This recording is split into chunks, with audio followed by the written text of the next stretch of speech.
Skelly. Ha. Lagazee. Yo, Skelly. I'm gonna tell you, you know, before leaving home, I was listening to the show and you asking if the AC was on. Yeah, definitely. I mean, there are things say, why this is not easy, you know.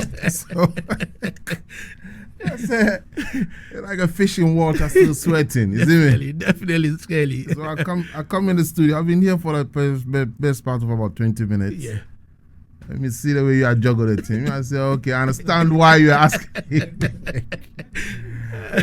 Narrow Bower and the Empress, they have looked on you. I say, cause they are the people that's making it happen in behind the scenes. Definitely. But you are the general. I said, so I wonder if the 7-star, is it still 7 or is it gone up? And is it still platinum or is it going to box Easy. Why Lagazee, we give thanks. Yes, Dada, blessings. Back in the place. Definitely. You know, and it's a joy to come out here, and you know, when we come home, it's a joy to be. There's no place like home. Definitely. And it don't matter where you go in the world. It doesn't matter how welcome you are in any part of the world. When you reach Yaad, you know, that's why the Jamaicans you dance a Yaad before you dance abroad. Definitely. And no place better than Yaad, you know, brother. Yes, I. And if you have a hen coop, you know, in a yard, and at your yard, that, you know, brother. You know? So when I come home, boy, I tell you, I'm in heaven. I know that I'm blessed and I'm lucky to do what I do wherever I do it. But when I step down in Kotoka, it's like, no, I feel great. Yeah, man. So we give thanks. We're back in the place, you know, Skelly in the place alongside Narrow Bower and Empress Debbie. Definitely. I mean, and the general soon reach 9-star. Yes, man, and all the listeners of Asaase 99.5, the militants say, Lagazee's crew. Definitely. You have the Norway crew. Definitely. I mean, He'll have the rudiments. I tell you, me not stop listening, brother. But when I'm out on the hustling field and thing, on Sundays, I make sure that, depending on which time zone, you know, I make sure that I have to tune in and listen to what Lagazee is doing. And definitely. I asked myself, I said, I'm a selector, you know, when I come to Ghana, about the energy this youth here have. And I don't know if because I'm growing old, but when I was younger, I still didn't have this energy, brother. I said, blood fire. So we give thanks, man. Yeah, glad to be in the place. We give thanks. We give thanks, Skelly. Yeah, it's 2 o'clock on the dot. You know, on Asaase Radio, the voice of our land. And as I said, our guest is Skelly, and Skelly is seated. Once again, welcome to Ghana. But Skelly, let's look into this. You've been on the road, you know, recently, you know, with, you know, the Royal Reggae Band. You understand me? I'm talking about the Steel Pulse. You know, you've toured the place and all that. Now, I would like you to put, you know, the whole thing in like a summary form for us. How has the tour been, you know, this time around with you and the Steel Pulse on the road? When you say how has the tour been, it's, you know, Steel Pulse celebrated the 50th anniversary this year. Because the band was formed in 1975, you know, in Handsworth, Birmingham, by David Hines being the lead singer, Selwyn Grizzly, Fonso Martin, and all the Monday. 50 years down the line, the only 2 members standing now is David Hines, who's the lead singer, who is a signature voice, and then Selwyn Brown, who plays the keyboards. So, and David is nearing his 70, they're both nearing 70 years now. So they started this in their late teens, you know. And 50 years, as we call it, is a golden jubilee celebration. So it was it has been it's a big year for Steel Pulse this year. So we haven't been on tour. We've been on tours. with a capital S. Wow. And it started in January. Yeah. Second week in January in New Zealand, Australia. So we look out 3 weeks out there, and then we came to Europe to do. In between from Australia, we did a couple of one-off shows in the States, and then we came into Europe to look out a 4-week run. And then in America, or in the US market, we did 3 tours in the US. Wow. So it's not just a tour in America. We did 3 tours in the US, and then we did one-off shows as well in the US. So the way we break it down in the States is, we've got the East Coast and we've got the West Coast. And then we've got the mid section as well. So our tours in America, we have a West Coast tour, which covers the California, and them lot, Washington, the state of Washington, and them that side of the country. And then we do the East Coast, which is your New Yorks, and the Floridas and the Atlantas, the Georgias, and all those places. And then in between, we do a tour that would mean that we cut the end of the East Coast, the end of the West Coast, and lock it in the middle. So we did that, and then that took us till about July, and then we went into the Caribbean, where we did Martinique, we did Guadeloupe, we did Dominica, we did Barbados, and a couple of other islands. It's so many. So we did the Caribbeans as well. And then we finished with that around September, and then we came back to do festivals. After we finished the Caribbean, we did festivals in the US and in Europe as well. So it's been a very long and hectic year of headline shows and festivals. And it's been an experience that if I should finish my career now, I will finish with my shoulder very high, my chest out, and I can say that I've done what my dream has been. If I don't tour anymore, I'm happy. After doing 2025 with Still Pulse, if I don't tour anymore, I'll give thanks. I'm good. I've done it all. Wow. That being said, my original people, Morgan Heritage, have something lined up as well towards in the next couple of weeks or something. So I go chip out and touch down onto it and come forward. And I thought you said you were going to be home. Yeah, I'm home, but I'll chip out for like 4 days or 5 days, go touch down on it and come forward. Wow. So that's the whole. Because it's been a vibe.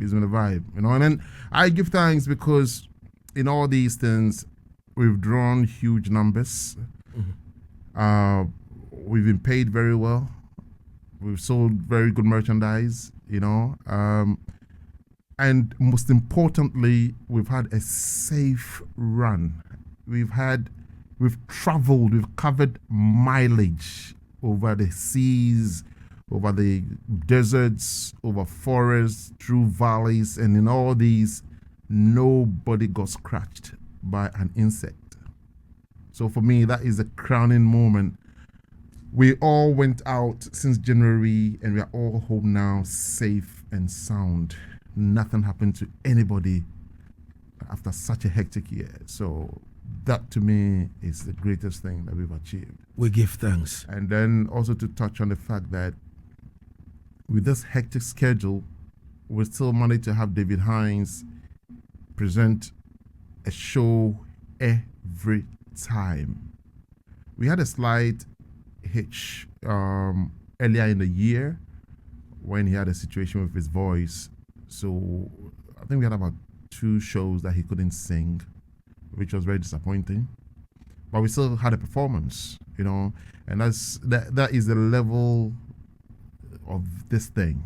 We had a lead singer who could not perform, but we still performed, and there's a festival. We still put a show together. So it's not you have a set list and by hook or crook that is what you do. That's not what it is. If things change, that set list is going to change. And if for any reason, for instance, we have 3 hornsmen, and the music that comes from the hornsmen everybody is playing a certain part. If for any reason one of the hornsmen is not going to be available, the set list is going to change. The music selection is going to change to represent songs that can be held by just 2 hornsmen instead of 3 hornsmen. You see me? So whatever happens, the show must go on, and the show is redesigned to reflect what the situation is. But 98% of the time, we had a great show with David Hines leading us, and we give thanks. All right. So Skelly, let me draw you back a bit on the 2 shows that he had issues with the voice and all that. How was the performance since the voice kind of scratched in? He didn't sing at all. He came on stage, but he didn't sing. David didn't sing one note. He just held his rhythm guitar and did his dancing and gyrating on stage. But what you have to remember is we have certain songs that the lead is done by Selwyn, like Babylon Makes the Rules. I don't know if you have Babylon Makes the Rules, but if you play that song, you realize that it's not David Hines' voice.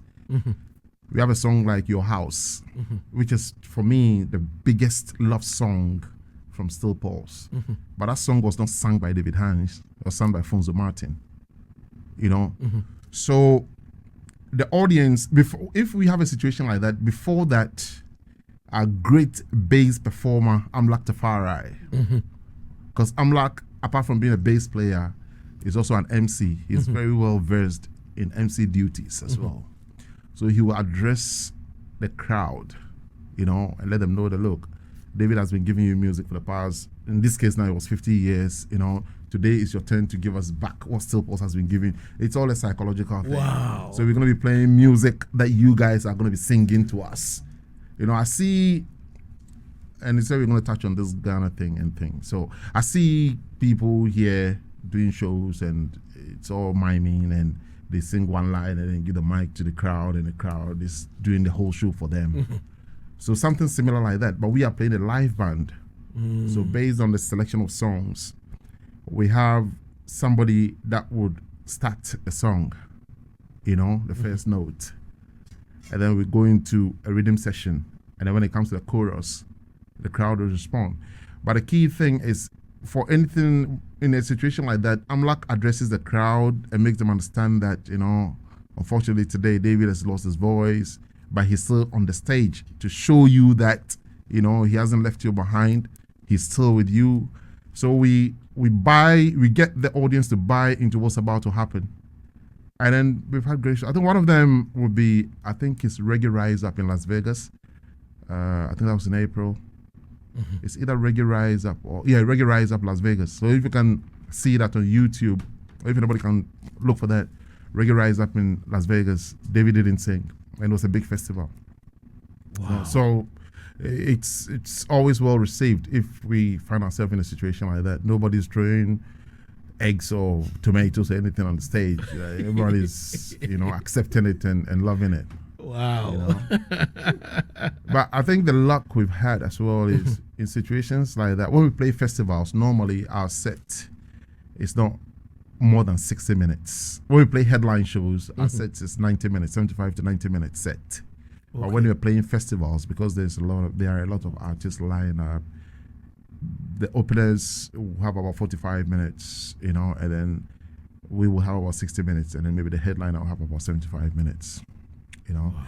And it's just the way it is. And it's also important to mention as well that we don't always headline festivals, you know. And by headline, and again, I hear this rhetoric in Ghana, was that you have 5 headliners. No, a headliner is one person, and that person is the person or the band that closes the show.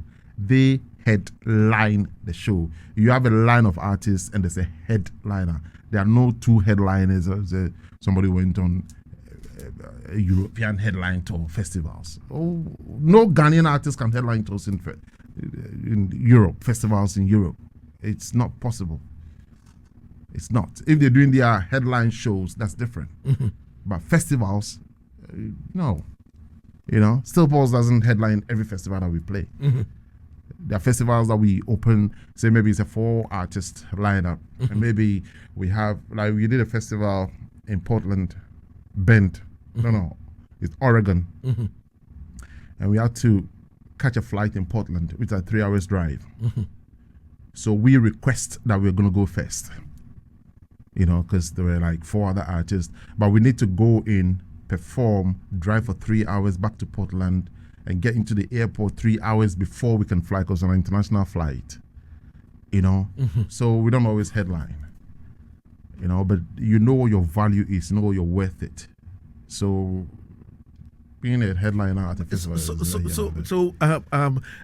Skelly, let's go a bit deep into this headline, situation, because a lot of the time I have heard that maybe you see a flyer, and they say by the names on the flyer, some are very bold, some are a bit slimmer, and some, unless maybe you zoom it before you see, and then per what I've heard, they say those that you zoom before you see, they are the openers. So it will happen till the last final one performed. So it means that the main one who performed last is the main headliner. That's it. Oh, okay. That's it. So one of the things, like when I'm dealing, there's something called deal points when you're booking a show. So before a flyer goes out, it has to come for approval. Okay. Right? And when it comes for approval, I'm looking at the font size of where our name is based on how much you're being paid and what we've been contracted to do.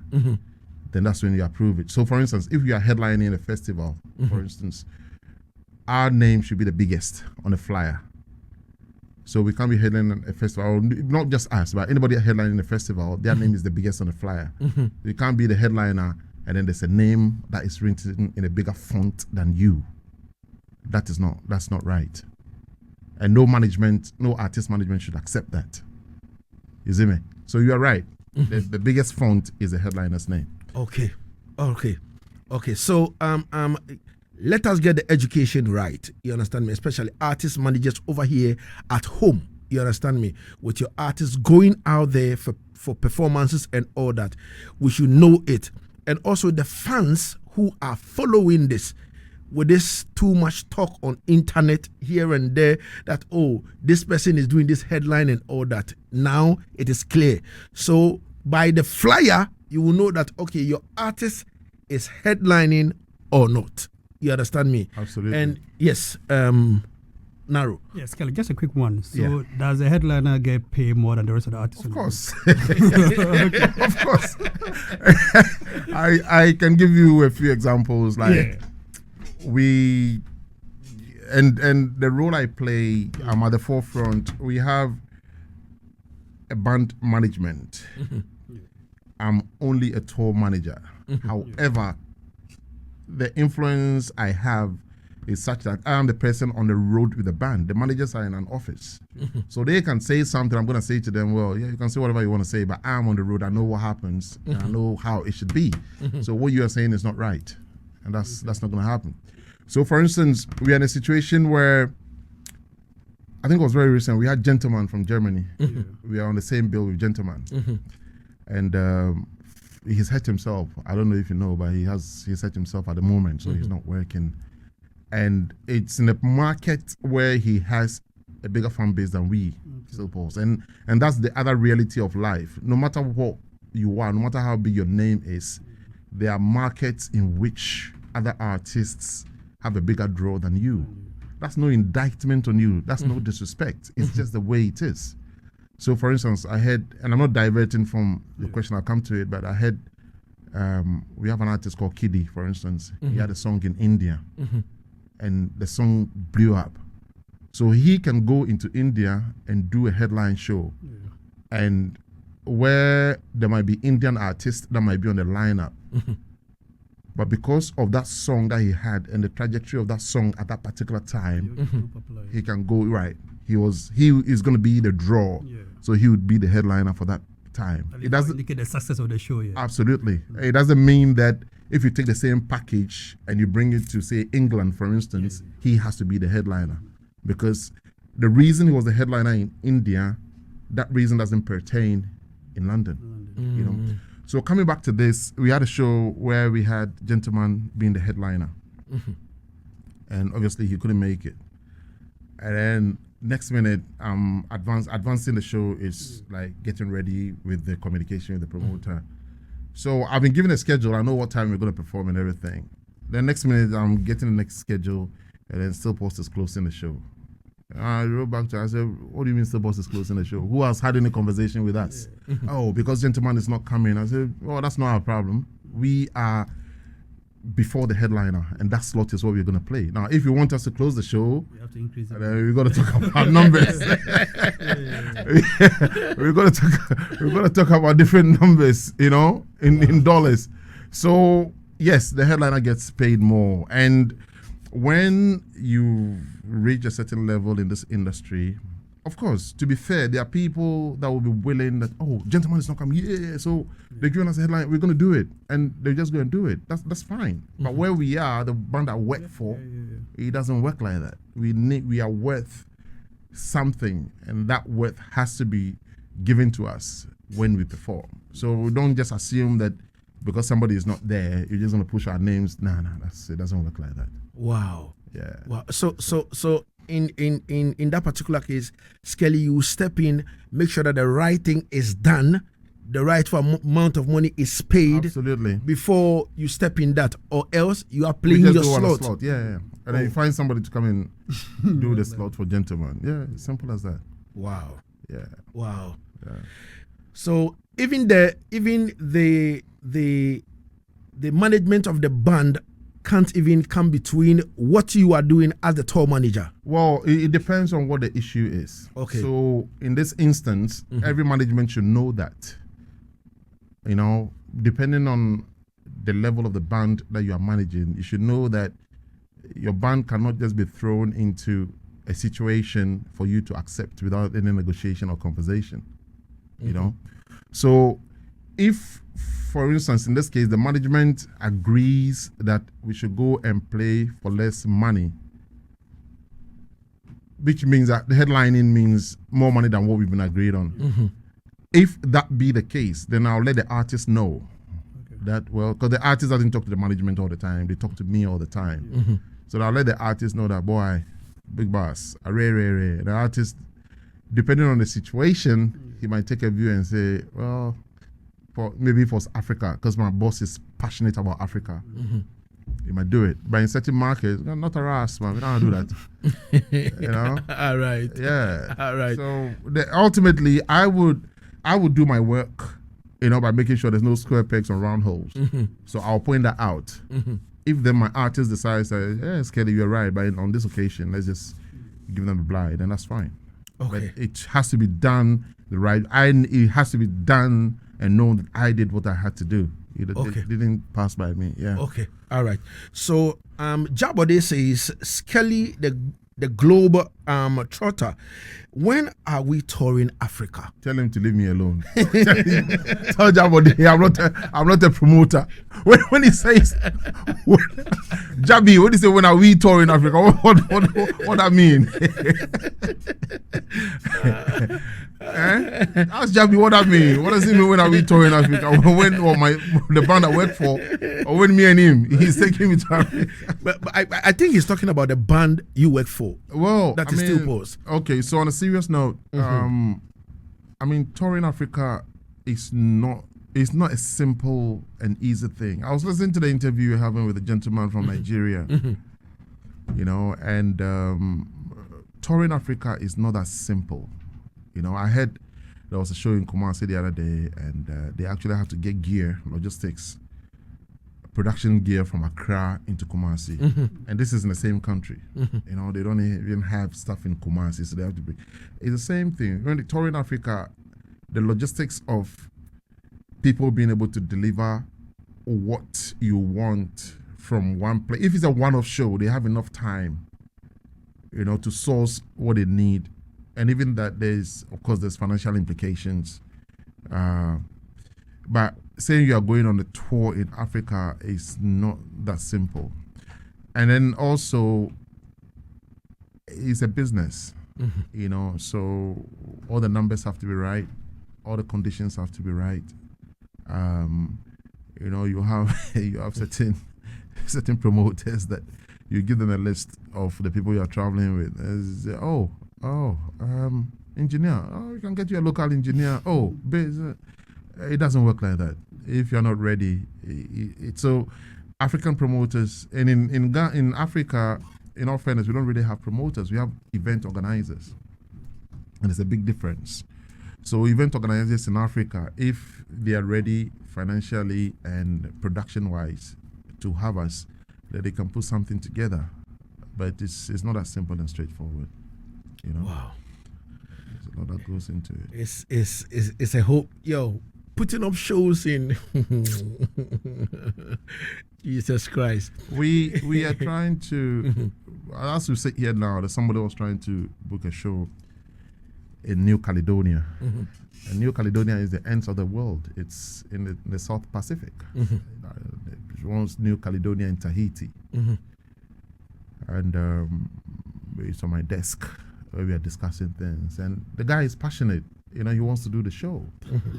But flights alone from wherever we're going to be to New Caledonia, it's not child's play. And unfortunately, he has a budget of A, which he thinks is what he can afford to do the show. But the reality on the ground is it's going to cost him A plus 1 plus 2. So the passion alone and the yearning alone to do something is not necessarily what's going to make it happen. But what it's required to execute it is what we need for it to happen.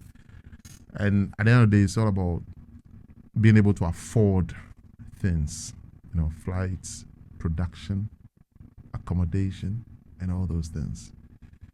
So that is the reality. Passion alone our work.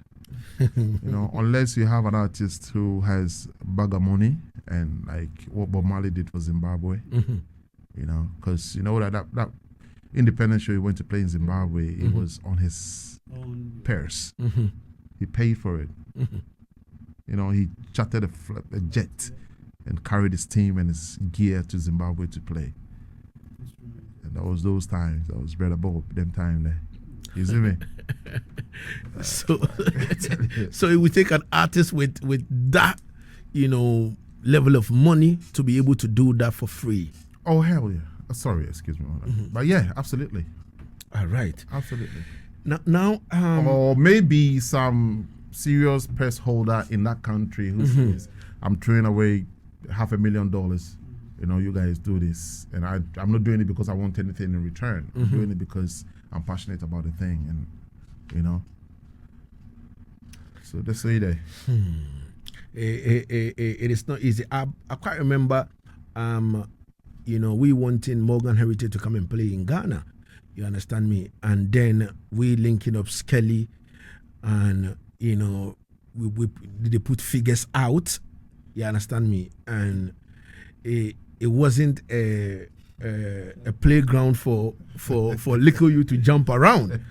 You understand me? And what is required, for the band to step on stage for the lead singer around that time, blessed be to his memories, Peter was alive and all that. So it is not an easy thing. You understand me? Now, Junior Maestro says, bless up Skelly. Maestro, all the way from Norway. Lord fire. And then Aswabat says, enough love Skelly. Yes, sir. Welcome to the Motherland Foundation, Uncle Bat. Oh, the great Uncle Bat. Whatever I tell you, Uncle Bat, we soon jollificate, Yeah, man. Keep an eye out. Definitely. Yeah, man. So Junior Zamani says, enough respect Skelly. And then Junior Maestro step back and say, Skelly, with your experience out there with an African country with your experience out there, which African country is spearheading support for reggae in terms of festivals and turnout? Kenya. Without you didn't even let me learn. Kenya, without any shade of a doubt, it's Kenya. Because the Kenyans, they have the production. They have the technical know-how. and I think they have financiers as well, you know, that really are into the reggae thing. I know South Africa as well, economically, they are up there. And some time ago, it was a place that the lot of reggae acts were going to, but I haven't heard much about people going to South Africa these days. Gambia. Well, Gambia, the thing with Gambia is, I remember when the ex-president was in power, he was a regular, he used to play One Love, when, like, you know, like when we have a state, like Independence Day, 'cause he actually owned a sound system. And his sound system was on articulated trucks, you know. So before he arrives at the place, like 2 articulated trucks are coming playing One Love, you know. So he was passionate about reggae. So at the time, a lot was going on, you know, with the reggae. Because we were benefits of it. So I was with Morgan Heritage at the time, and I went there like 2 or 3 times with Peter. Cause the guy loved Peter as well those days. Now, moving on. I know that Gambia has been labeled like the Jamaica of Africa because they are passionate about. But we've had artists go there out of passion, not necessarily because of the commercial rewards. You know, 'cause I think Sizzler was there this year or the year before. But like all these, the Anthony B, all the militant, all the man there have been there. So Gambia is passionate about it as well. But when it comes to The financials and technical ability, Kenya is miles ahead. I mean, they just had a Jamhuru Reggae Festival that had just Royal Lil Aiki. And Is that but Gambia? No. I mean Kenya. Yeah. Oh, okay. Okay. Yeah. 2 weeks ago. Yeah. And then Junior Maestro says he wants to find out whether you are in town in January. What be that? Because Maestro is going to be in Ghana, so he would like to find out whether you still be in town. Well, it's just a flight away. So if I'm not in there, you can send me. You can send me a flight. I'll come check him. Yes, sir. Junior Maestro, you come out of the cool, you know. No way, he cool. He can't cool again. I don't know what I say. Is it? Yeah. So now, let us come home. You know, and on a more serious note, I am passionate about, you know, our country, Ghana, and it is because we are pushing this reggae agenda. You understand me?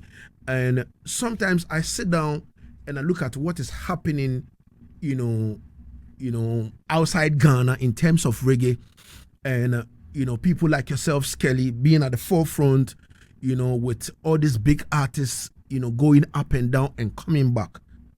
Now, I know that even though you are out there, your eyes are still home, and you are well informed in terms of what is happening on the ground. You understand me? You know the pros and cons and all that. Now, I would like to find out, and hitting on our topic, you know, Ghana reggae today. How would you describe the current state of the reggae scene in Ghana? From your international experience, what strength do you see in Ghanaian reggae artists? So I have 2 questions. You know, I know you're asking me a question that I should be answering. Yeah. I'm gonna answer them with 2 questions. But before I answer, you know, before we started the conversation, somebody said you should play some songs for Skelly. Yeah. He played Backstabber. Yeah. And then he played Tenement Yard. Yeah. They played Stepping Out. Yeah. Now, when you take Backstabber and you listen to the bass lines of Backstabber by Skelly, is a vibration, right? Flabber Holt on bass. If you can give me one Ghana song, one Ghana reggae song that has a definitive bass line like Backstabber, then we can talk. Number 2, if you take Tenement Yard, and you listen to the lyrics of Tenement Yard, dreadlocks can't live in the Tementiad because they must upon dreadlocks. Mm-hmm. You can't smoke in pipe in peace. Mm-hmm. And that is the lyrical content of Tementiad. Mm-hmm. Now, Tementiad is an international song, Mm-hmm. got international appeal, Mm-hmm. based on its lyrical content. Mm-hmm. What are the lyrical contents of what is being played in Ghana reggae? Mm-hmm. And would we accept content like that in Ghana? The third song you played was Stepping Out. Mm-hmm. Again, the bass line of Stepping Out defines. So the three songs you played all have character Mm-hmm. as a genre of music. Mm-hmm. Okay? Mm-hmm. And that gives it international appeal. Mm-hmm. The two questions I have is, number one, who would you say are reggae artists in Ghana? Who are the reggae artists in Ghana? And then number two, who is their target audience? Whoa. So if you did say in the introduction that I'm not a hoe, but I'm well informed, well, you are better informed than I am, because you champion this reggae, and I give you a lot of props for that, because I listen to you and I see the effort you put into championing our local acts, you know, the interviews you give them, the frustrations you have after you've groomed people and they get to a certain stage, you call them, they don't even listen. And that in itself is another problem. It's a curse. You know, because people start, and we're not going to be mentioning names, Mm-hmm. you know, people start and they walk from their homes for miles, you know, to come and seek you, Mm-hmm. to give them airtime. And then today, them boozy, them now pick your car, and them switch. You see them thing there? Mm-hmm. So my thing is, who do we say are reggae artists in Ghana at the moment, and who is their target audience? Because, you know, can you go to Jamaica, for instance, and say that you have Jamaican high life? Can there be anything like Jamaican high life? No, it's just reggae. It's just high life. Yeah. High life comes from Ghana. Mm-hmm. So when we say Ghana reggae, what is Ghana reggae?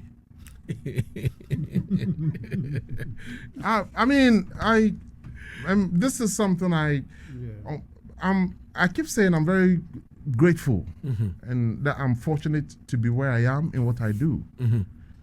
And somebody like my boss, David Hines, there was a time that he came to Ghana 2008, Mm-hmm.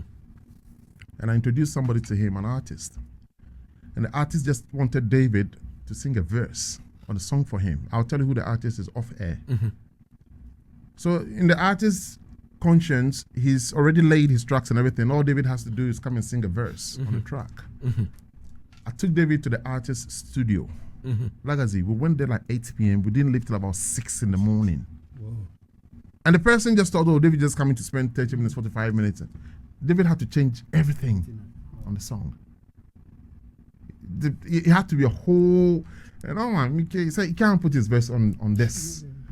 Wow. But at the time, the artist thought, this is it. All David Hines has to come and do is put a verse on it. You know, so the point I'm trying to make is, when I hear things like Ghana reggae, I'm struggling because I know reggae comes from Jamaica. Mm-hmm. And as we sit now, we said we're going to talk about the international scene. Mm-hmm. The Americans, the California boys have taken the word reggae and created a music type and an industry around it. And now we have something called California reggae. But they can do that because they did it to perfection. Mm-hmm. And they have the clout, the financial clout behind them.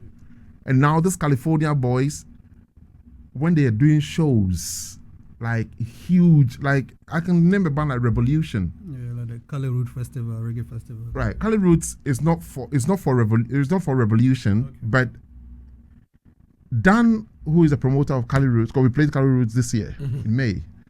Revolution is always the headliner for one of the 3 nights is because he started a festival Revolution, and the fan base that Revolution has is such that for Cali Roots as a festival, every year people look forward to coming to see Revolution over there.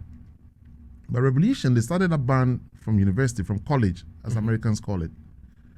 And they had parents who had a clout behind their children. It was like a hobby for the kids. But then they did it so well and they were not the first. We had Soldier, and then we had Slightly Stupid, we have Iration. So, but the point I'm trying to make is they wanted to do reggae music. They took it very seriously from the production angle, from learning, from liaising with people where the genre came from.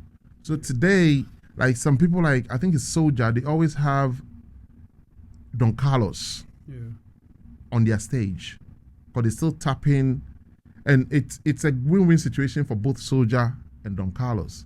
Because Don Carlos, who is now settled in California, in all fairness, cannot really go out there and do a show on his own and pull numbers. But at the same time, the people that come to see Soldier, they want to see Don Carlos as well. Yeah, because I remember even when they won the Grammys a couple of years ago, there was an uproar in Jamaica because people called it as a white band. Right. Yeah. But then again, that is a whole different conversation, because the Grammy is not for Jamaicans. It's not. The Grammy was created by Caucasian people to celebrate music. And when music is released, it doesn't mean, so for instance, if it's High Life, if there was a High Life category, they're not going to say because High Life came from Ghana, the winner should come from Ghana. It's the product that has been churned out, and that product's response and its commercial value and all those things that will create a winner. So we come back again, and I'm saying, who is the target audience of Ghana Reggae, and who are the reggae artists? Because I ask this question because everybody, to the best of my knowledge, that they're reggae artists, they've all switched into something that is more profitable now. And they call themselves Afro Dancehall, they call themselves Dancehall acts, but there's no roots reggae artist in Ghana. I mean, our major exporter, even Rocky Dawuni, now does Afro roots. And Rasta does Kochoko. For Ghana reggae. So it's like. But who is the target? So the Ghana reggae, who is it targeted at? Is it for Ghanaians or the international market? And if it's for the international market, if I was from the international scene, why would I spend money on Ghana reggae when the roots reggae from Jamaica is an authentic thing? So in all fairness, I just don't have the answers, but I'm from where I am and from the crowd I see in front of my artists and other artists that are in the genre, I know that it might be harsh to say, but I don't hear anything that I can listen to and think that can be presented to a 70,000 festival audience. I might be wrong, but I don't know. I mean, there was a time that Ras Bomba, way back, Ras Bomba was very passionate about, Ras Bomba, the bassist, he was very passionate about reggae, and he never switched. He kept it roots. Unfortunately, we didn't get anywhere. So these questions we have to go back to the drawing board and ask ourselves. You see, you can be passionate about something, but passion alone is not gonna give you success. Other aspects have to come in to drive that passion for you to achieve success. So Skelly, what exactly do you think we as an industry, I'm talking about reggae, what do you think we are doing wrong that we need to improve upon to be able to match up to this international audience that you're talking about, that we can present our works to like 70,000 crowd and it will be accepted? I wouldn't say doing wrong per se, but what I would say is what needs to be done, and I think I've said this on your platform many times, if you want to replicate something that somebody did, you need to go to that person and learn how they did it and do it to the best. Just like I'm talking about the California reggae scene.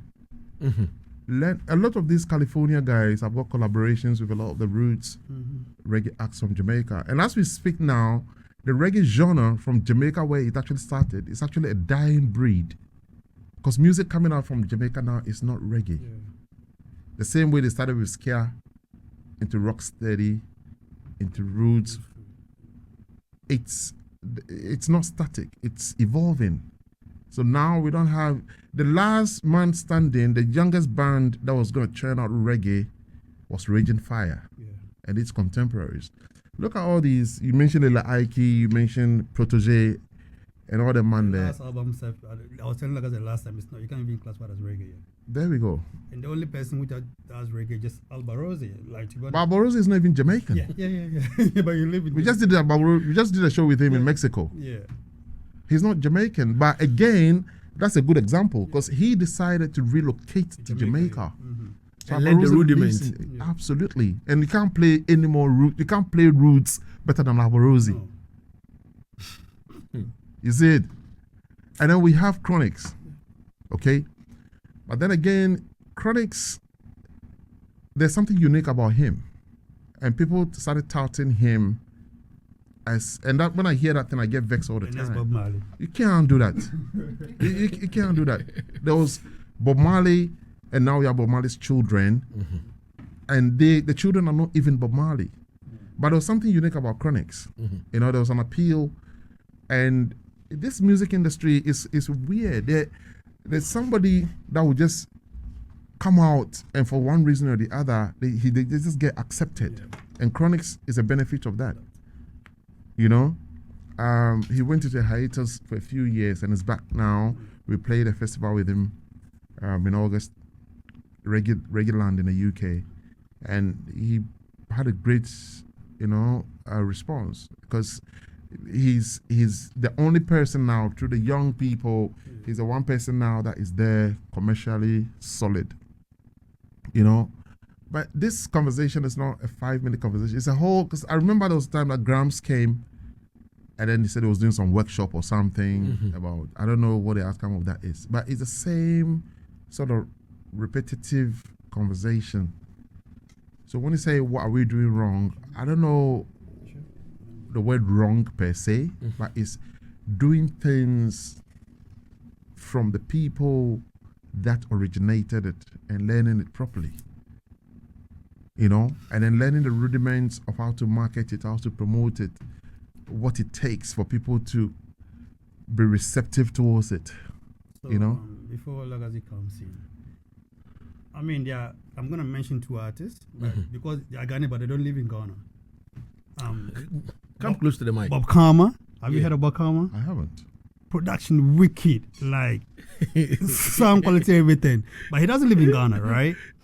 Then of He's course, in Australia. Yes, our own Kwame Bediako, solid when it comes to production. But they don't also live here. Kwame Bediako, for the first time when I realized that he doesn't even have a band in the US, I was surprised. Because if you have a show, you have to go and gather people to play with, right? I said that the meaning back home. So, per what you are saying, we don't have the infrastructures in terms of like studio equipment or better studio to produce all this one. So, but are you willing? If let's take that tomorrow, I'm an artist and I come to Skelly, okay, hey, that is out there already. Then I want you to tap into your experience and all of that to give me all the rudiments and the links to these producers and engineers across the world. Are you willing to work with local artists, like anyone that will step forward to you, like in terms of I think trying to tap into your blessings? Yeah, I think a lot of the times there's a confusion with regards to what I do and what I'm capable of doing. I'm a tour manager, so I'm not an but you artist have the links. manager. I do have links. I do have links, but I need to be careful as well as to, for me to be able to recommend somebody, I'm not going to recommend somebody such that after that, the producer is going to just show, Skelly, you come on. You see me? I can tell you this. I have my own nephew, my blood nephew, who wanted to do music or whatever. Yeah. Come talking about boy, Uncle Mo, go meet Stone Boy and thing. Go sit down, you. Just because it doesn't go like that. You have to have what it takes. So yes, if somebody, I remember the days of the one that did Matatui, Shasha. And all right, so Shasha is a good right. Yeah. So I can mention someone like Shasha, for instance, when he was on the scene.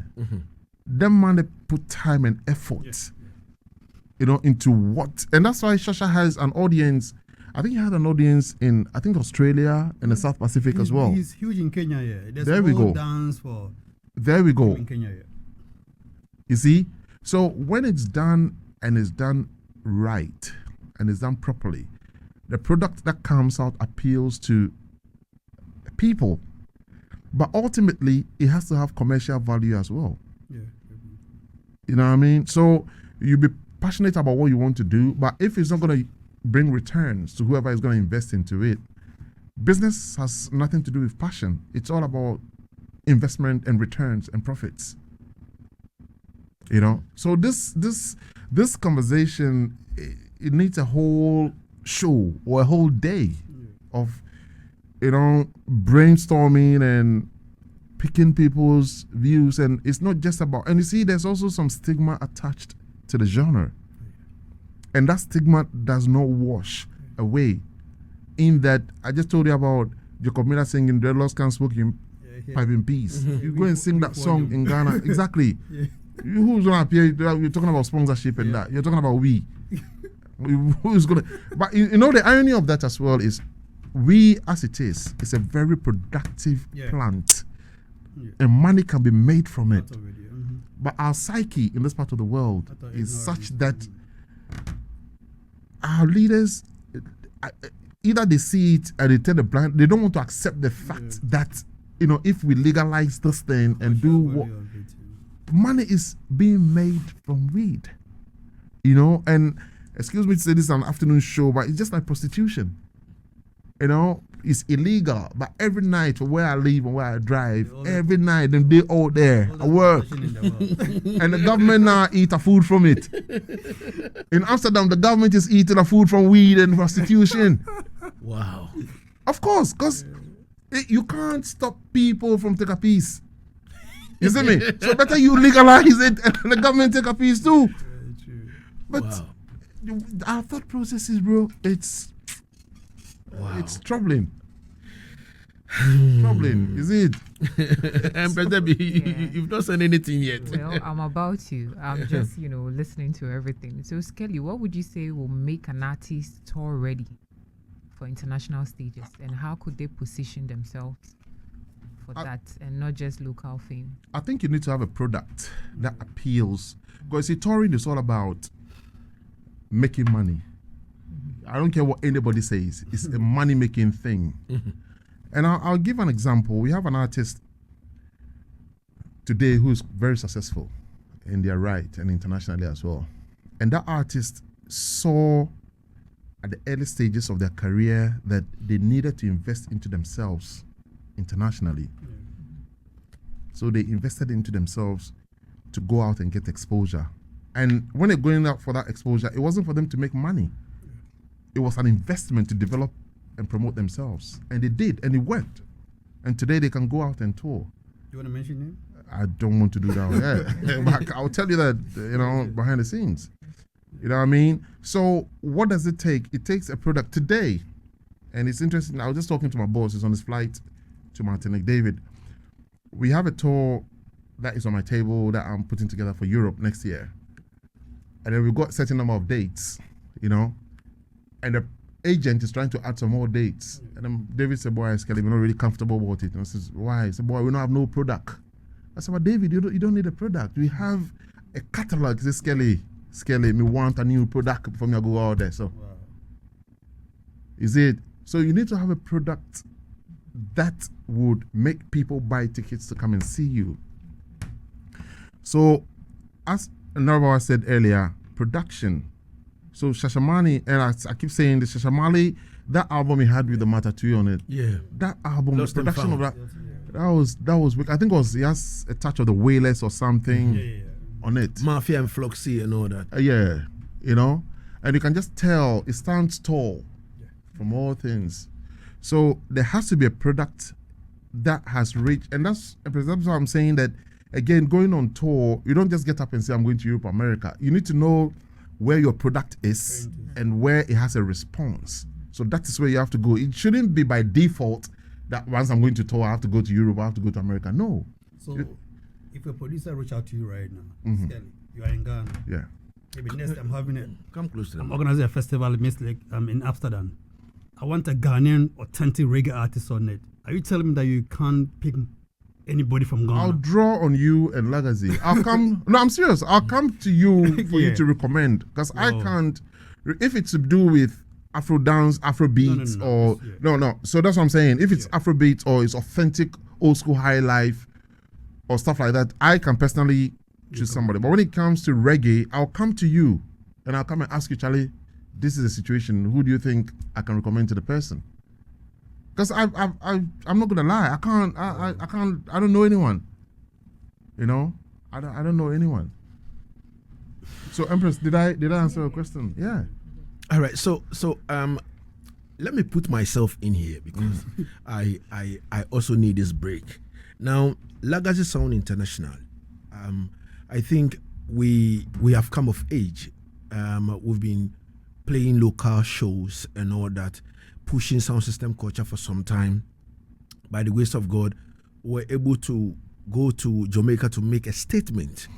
And at the end of the day, we were accepted. We won a competition. Now, coming back home, people realize that this sound system culture thing that we've been pushing, no, it is really serious. Now, because we won that clash, it kind of opened another door for us to go to Europe, to go start play shows and all that. Now, we were supposed to play Ira in the Woods this particular year. But when the letter came, I think filling the forms, there were some kind of mistakes and all that, and were denied. You understand me? Now, Skelly, as you said, before you go out there, you need to have a product to go sell. You need to be ready, to go out there. And you need to look at where your audience are.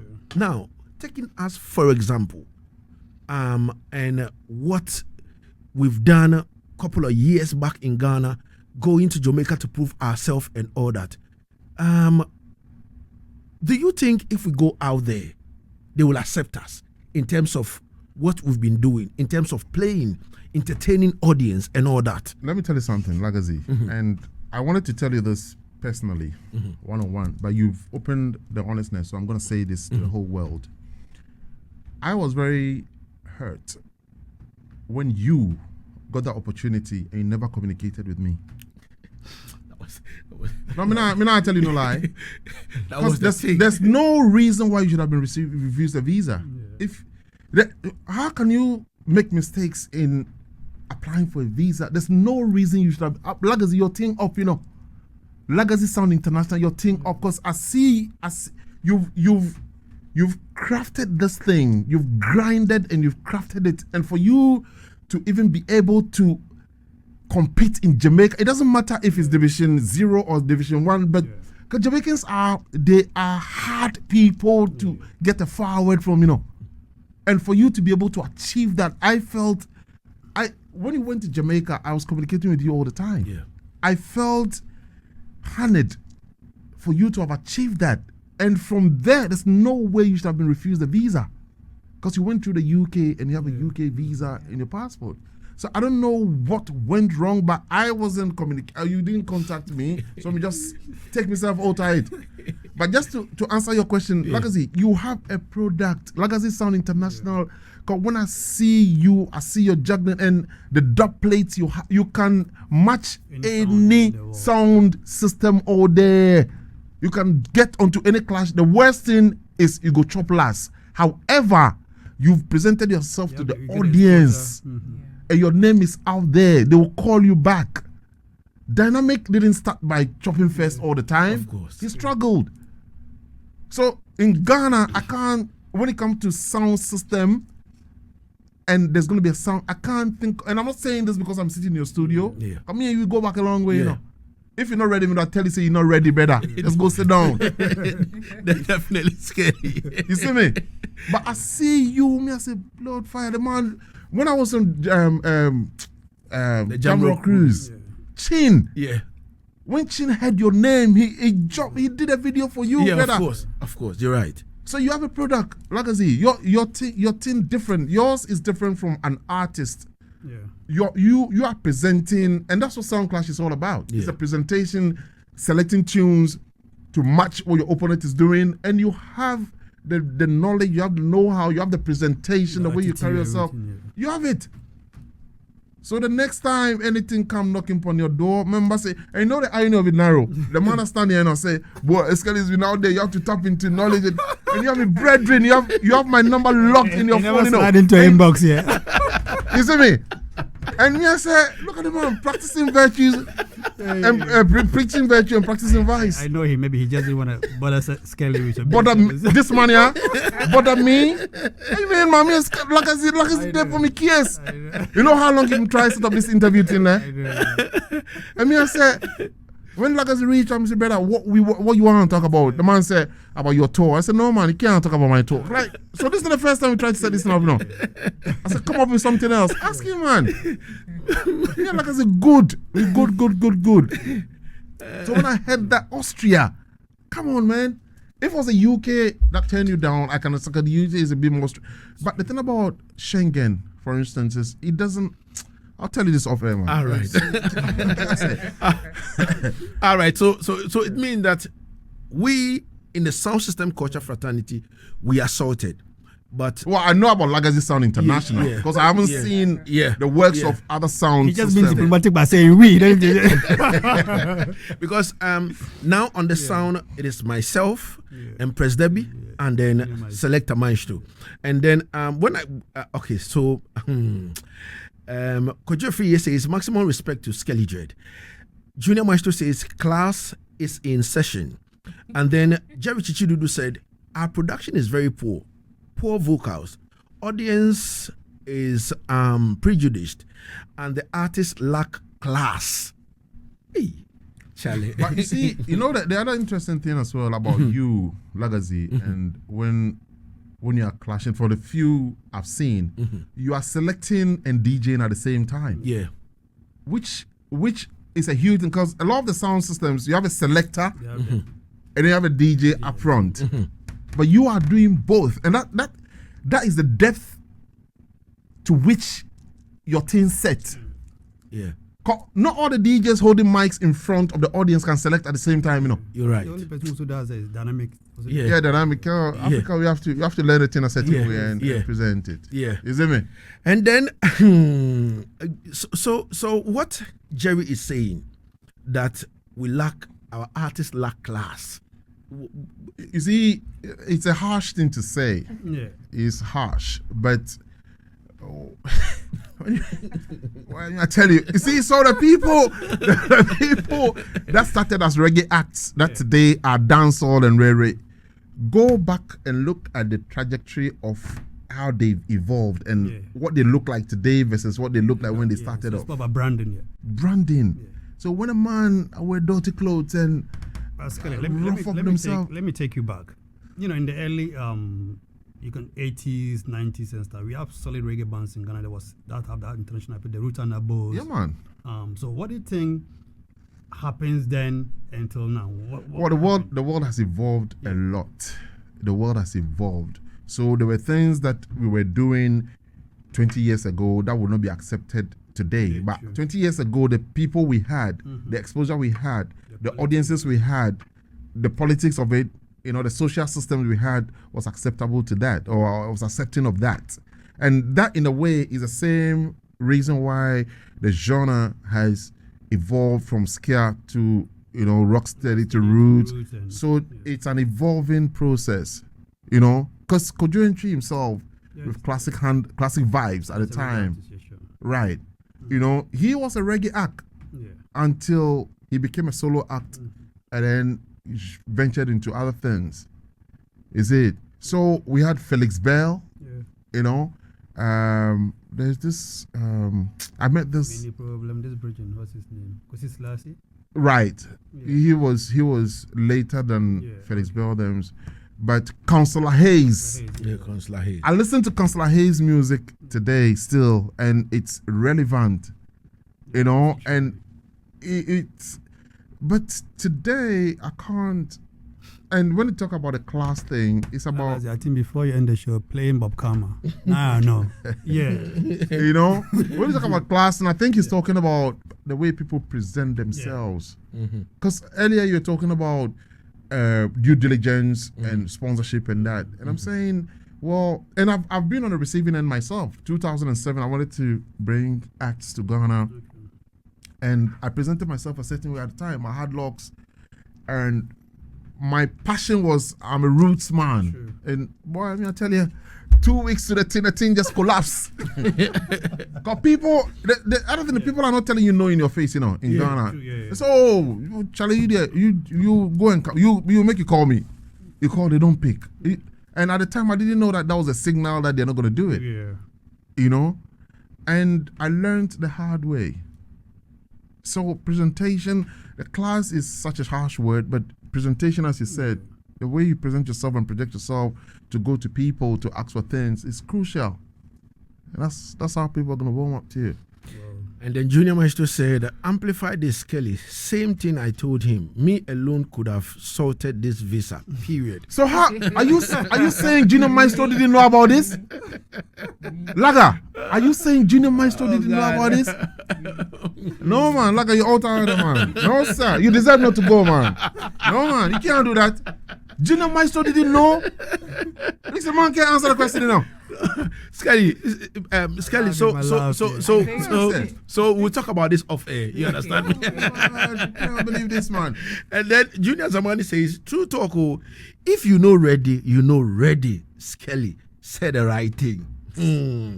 All right. So on a more serious note, I have let's say 4 areas I wanted us to tackle. And then I just made mention of one. And Skelly threw back, 3 questions at me. And that weakened my tires. And I'm like, wow, where exactly do I stand now? Where exactly do we stand as reggae people? I see a lot of potentials in Ghana. I see a lot of artists working very hard in Ghana.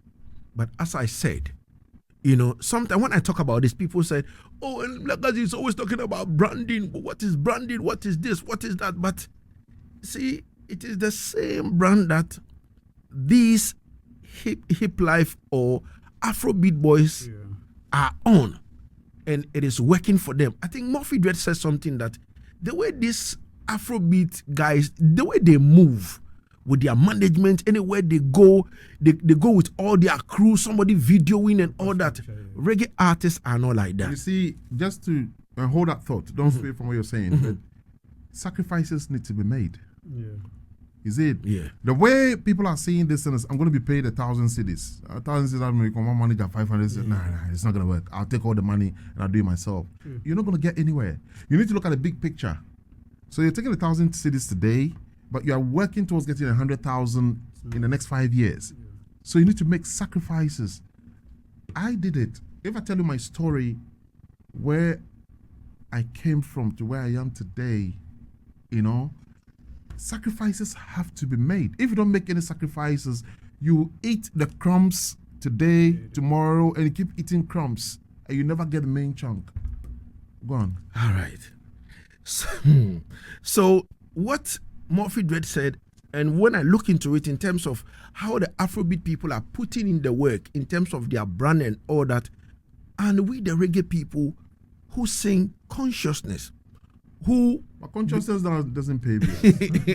who believe we have the message and all that, we have to be in the same pedestal with these guys so that we can also eat the food. You understand me? But if we have a man like Skelly, who is out there doing all the jobs in terms of tour and all that, and we want to tap into what he is doing in terms of what he has achieved, with other artists on the road, and we want him to extend the same hand home, and he can't even look at home and see I don't have any to even pick That's, and say I want to help or support or work with, then I think you're in serious trouble. we are in a fix where Oh, but I might be wrong. Maybe there are some that I don't know. I'm not saying there isn't any. It's just that I don't know. So that's why I asked you if you could tell me. And then when Narobawa spoke, he spoke about people that even live in Ghana. yeah. He has to be above Kama. Yeah. You know? Yeah, I think what I need to do is I need to compile a few albums of our locals we have over here and then send it to Skelly so that you can. Before you listen to whatever Lagazee is going to send to you, let's be honest here. Please close your ears to quality in terms of production. I bet you. Narobawa. No, That's the truth. I don't agree with No. That's the truth. But you see, now the truth. production, we need to have the primary product before production makes it better. You know what I'm saying? But if the primary product itself is not giving you anything to listen to more than 10 seconds, then there's a problem. And that's why I say that, like when you play Backstabber, when the first 4-8 bars of the song, this is roots reggae music. Yeah. Give me a roots reggae music from Ghana. Let me do the first 4 bars. There's a synthesized default chang, like it doesn't have character. That is my opinion. I might be wrong. I'm not saying I'm right, but that's what I. Or is it that we don't have the talent when it comes to the producers? But is it about the producers or about the songwriters? The producer will produce the song, but who is writing the music? Yeah. Who's writing the bass line, the keys? Because the producer will bring it together. I think it's all boiled down to finances because No, but if you have a creative mind yeah. and you're a lot, me and my boss, David, he can take his phone and start recording something he wants to do. Yeah. So he records it, he has the outline, and then he starts to fine tune it. Okay. You don't need money to do that. But if what he's recorded is not pleasant to the ear, or he can't create anything from that voice note he's recorded, then producer doesn't even come between in. an artist and a musician. David's not an artist; he's a musician because they know instruments and all of that, right? Because most of our brothers here, to me, they're artists. They don't have the technical ear when it comes to sound, or maybe rhythm and all of that. So, what are they in it for? They are in it for the money. Yeah, there are some. I mean, I But don't know, somebody them- has to do the music for the artist to voice. Yeah. Right. So if you're an artist and you don't have what it takes to do good music, and somebody gives you the music or the rhythm and it's not right, you should be saying to that person, no, we can't work with this. Yeah. There are people who are sent products to voice or whatever. They listen to it, they say, no, man, I can't put myself on this one here. This me not feel it. It's not my thing. You see what I'm saying? Yeah, and this also reminds me of something. An artist wanted to do a collaboration with Davil, and then the artist called me. Oh yeah, Lagazee, I know you and Davil, you cool and all that. And I'm like, okay, cool. And I'm like, send me the song. He sent me the song. I sent it to Davil, and within 5 minutes, Davil sent me a voice note that, yo, Laga, you know how me and you stay, me and you good, and should be told, I can see myself on this song. Yeah.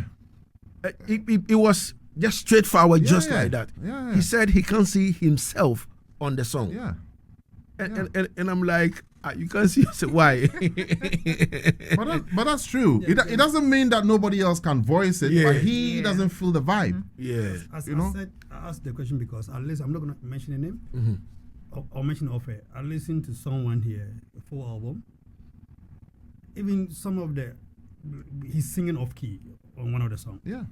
and I was struggling to listen. I just wanted to listen to at least because I like. But I wouldn't put myself through that pain. The first, and you see, the other thing that is destroying us now is the fact that we don't have music labels anymore. Yeah. Now we have social media, and everybody can go on TikTok and Instagram, whatever they call, and say, you know, they're musicians, they're artists. But in the olden days, when you produce something, you take it to a music label, they slot it into the cassette player. First 10 seconds, is that they throw it away or they keep listening? Yeah. You know? President, you wanted to say something. And that was, go on. Yeah, it's even about what Lagazee mentioned earlier about Davio not seeing himself on the record. You mentioned earlier that an artist sent you a project for David Hines to work on. I wanted to find out if it was a big artist or it was Yeah, it's a someone big coming artist. up. It's a big artist today. Okay. I'll tell you who he is off air. Okay. So do you think some of these big artists who already have, I mean, everybody knows them, do you think they have an issue or they are proud enough to realize that they are making these little mistakes? And I think the big artists we have today in our space, they've created a cult following. They have the finances. They've promoted and marketed themselves to the extent that they can do any rubbish and still get through with it. True. Because they've already arrived. Yes. You see? I'm hoping that if they want to hold somebody's hands and a person brings something, if you can clearly see that this person has talent, the person brings something that doesn't match, like Davil thing, they can reach out to the person and say, boy, say, this thing here, we need to do it this way, that way. The flip side of that is there might be 1,000,001 people that is reaching out to them or that are reaching out to them. So it becomes frustrating. But through all this, there are people that shine. Yeah. So all hope is not lost. Even with that, I think this issue is not just Ghana, it's cut across Africa. Because if we take, just apart from Alpha Blonde, Tipping Jafakoli, I don't see any other artist, like authentic reggae artist from any other African country. Maybe they are there, but they're not just big as those. Well, and Martha and the Cornerstone too from Senegal, Yeah, you're right, because when we are out there on international circuits, like you said, Tiken, and even Tiken is not that big in America. Tiken is big in Europe. In France. France, he's a king in France, Alpha is big everywhere. Because we and Alpha go everywhere. But you're right. From the African continent, the breed, the reggae genre as a breed is fading. Yeah. It's fading. And my boss, my band, David is 70. How many more years is it going to be going? Yeah. And when, you see, one of the reasons why we are busy as a band, still Pulse, is that when you take the authentic reggae bands, it's us, Inner Circle, Third World. At this point, Black Uhuru. The Wailers, there's like 5 different types of Wailers or whatever. UB40 is not really a part. Vibration also. Well, Vibes is left with Wiz. Personally, I love Israel Vibration, and that's how my name Skelly came about. But personally, I wouldn't go and pay money to watch Wiz. Because out of Israel Vibrations, when they had Apple, Skelly, Spear. But even Spear, when Spear came back like 2 or 3 years ago, the number of people, the audience he was pulling, it's reduced. Spear just went out on the road with Ziggy. And he was opening for Ziggy.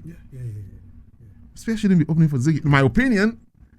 Because again, things that I can't say on it, but like there was a time that we had an offer, we and Ziggy, and we are looking at certain markets where we're going to go in.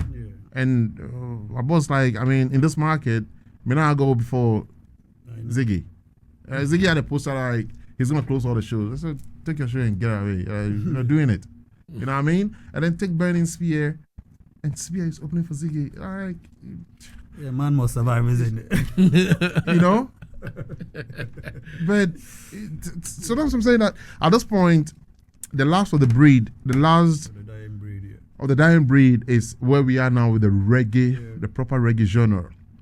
When, as God gives us life and takes life away from us, when we pass through the stage of the authentic, original Jamaican acts, I don't know who are coming next. You know, I don't know who are coming next. But the genre itself is evolved, and after the Godfathers in the 70s and the 80s have left, I don't know. Those who were supposed to take over, some of them are now even doing Afrobeat here. They stopped, yeah. And that's what I'm saying, Raging Fire, Yeah. because I used to work for Raging Fire. Yeah. And unfortunately, what happened to them happened, and whoever made the decision to leave thought he was going to be a big star. And It here didn't we work, are. yeah. You know? But Okay, yeah, Skelly, this is about road tour manager. Yeah. How did you become a road tour manager? And if someone wants to be a road tour manager, what do they need to do? Maybe the person just likes music and wants to contribute. Becoming a tour manager, to start with, is a sacrificial thing. And again, it depends on where you are in the world. If I was in Ghana, there's no way I was going to be a tour manager, because the system is not there for me to. But I got into this because of where I found myself at the time, and meeting somebody who was a promoter at the time. I had a full-time job at the time, but my passion for reggae was unbelievable. I got introduced to this promoter. Beside my full-time job, I humbled myself and went down to the nitty-gritty of working with this guy and learning the ropes. I'll be out with him till about 3 a.m, putting up posters and fly. It's like, have you seen the movie Karate Kid? A child goes to learn karate and they ask him to go and clean windscreens. He didn't understand why. It's the same thing. I wanted to be a tour manager. I was asked to go around, go to supermarket, to go and buy things, come and do dressing rooms. I'm like, but this is not tour management. But when I became a tour manager, what that meant is there's nothing anybody can say to me about preparing for a show that I don't know, because I've been there. I've swept dressing rooms, I've swept the stage, I've built up stages and broken down stages. You can't tell me nothing. An agent can't tell me. We've lost agents since I started working for Still Pulse because they were going on with certain things that other people didn't challenge. And I came in and I'm like, you can't do this. And so you go. And they lost the contract with Still Pulse. So it's a lot of sacrifice. And a band comes, and that's why I can never say anything bad about Morgan Heritage. Morgan Heritage appears, see me working with this guy, and this is like 2005, 2006 or something. I said, Skelly, how much is this guy paying you? I was like, what's that got to do with you? He said, no, come through, man. Why are you if you come work for me? I said, no, I can't work for you. I work for this guy.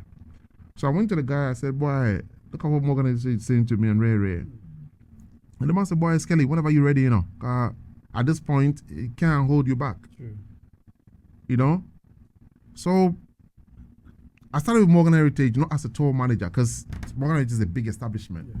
So I came in again as like a personal assistant, blah, blah, blah. After a few years, I'm like, boy, Skelly, you ready, Are you now, And that was it. And the same thing, is it 2012? Yeah. I was somewhere, somebody was coming to this land. And I'm thinking, who can I find to go around with this person? And then based on my relationship with that person, somebody's name came to mind. So I called that person. I said, yo, brother, I said, this man is coming to town, So are you this? Go around, you're going to go with him and Ray, and I'll help from the back. If it was in a different jurisdiction, that person, after what they did with that person in 2012, there will be other opportunities, and by the time you realize within 5 years, he's also a tour manager. But we don't have the systems here. That'll be the thing. You see, by this time. And see, the other thing about here as well is when an artist is evolving and the team they have around them, they don't have people that are specialized, apart from the media and marketing. When it comes to like road management, artist management, I personally don't think they have people that have specialized and understand what they're doing. We're just friends. Okay. Yeah, Charlie, or even now with Yeah, social media, You know? this person very popular on social media. Charlie, come and be part of my team. So it might sound a bit gloomy, but I call them Twitter boys here. yeah, I mean, it's what it is. It might sound a bit gloomy, but within this setup, making tour managers out of this, because like Lagazee said, you can't even tour in Ghana. Like, you can do a couple of shows, do one show here, one show there, but would you call it a tour? You know? And then when an artist is going, he and his manager, the manager is doing everything. Like, that should not be the case. The manager shouldn't even be on the road. The manager has no place on the road. The manager sits in an office and coordinates the artist development and growth. Is the road manager or the tour manager that goes out on the road with the artist.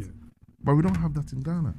So do you think, have you ever thought of maybe having an office on like a company that would teach or solicit? Consortium. Yeah, kind of for artists to come in. In Ghana? Yeah, like your company's in Ghana, but let's take it that an artist want to play festivals outside and you think the material is there, you can come to your consultant, maybe get some ideas and stuff then to pay, and also payment as well. It's not going to be free. To be fair, I haven't thought about it, but it's an idea. But as to whether they will buy into that is the other thing. You know, I was talking to somebody who is quite busy with emceeing jobs and moderations and everything, and I said, big man, you need to have a manager, you know. He said, no. Just contact me. Because when you have something like that in place, the people that reach out to you to book you, they start getting scared. I think that's the other thing the person told me. Because now the person knows that, I can just call Mr. A and say, boy, I have a show next week and I want you to come and moderate. But if he says go through my manager, then now they're thinking, so now you are big now. So they don't understand the whole structure. They don't understand it. You see, and if the system doesn't understand it, then it cannot be built. I don't know where the solution lies. But in other jurisdictions, it's already there. Nobody calls an artist to book a show. Nobody. You go through the booking agent. If the person doesn't have a booking agent, then you go through the management or the tour management. But nobody calls the artist directly to book a show. It doesn't work like that. You know? And we are in a place, when you have a tour manager who knows what he's doing from A to Z, it's a big challenge to everybody else that is part of the setup. Because that tour manager is challenging everybody, promoters, management, everything. Because I go on the road with the artist. You can't sit in your office and tell me how the artist is going to feel. Me and the artist, they're there. So me know how the man feel. So you're booking us a show in a certain time frame. You, the manager, you sit in your office and you're going to take a percentage. I am on the road with the artist. His voice is going to clog up. His nose is going to clog up. He said, no, we can't do this market in this time of the year. And that's it. So in as much as you are the management, the tour manager is with the artist. But with other artists as well, it goes as far as they having personal assistants as well. Big establishments. So there's a tour manager, and that's the Marleys, like Damien, for instance, Stephen. They have their tour management before they have personal assistants. They are personal assistants as well. And the personal assistant is the last gate to get to the artist. And I've done that for Morgan Heritage as well at a point when they had a tour manager. When I stopped tour managing them, they have a tour manager, and I became their personal assistant. And again, they know me in and out. They know that once we have Skelly over here, so we can sleep until we have to go on stage. And Skelly just says, let's go on stage. And they know that they can trust that I can tell them, let's go on stage. And that's how it's going to work, you know.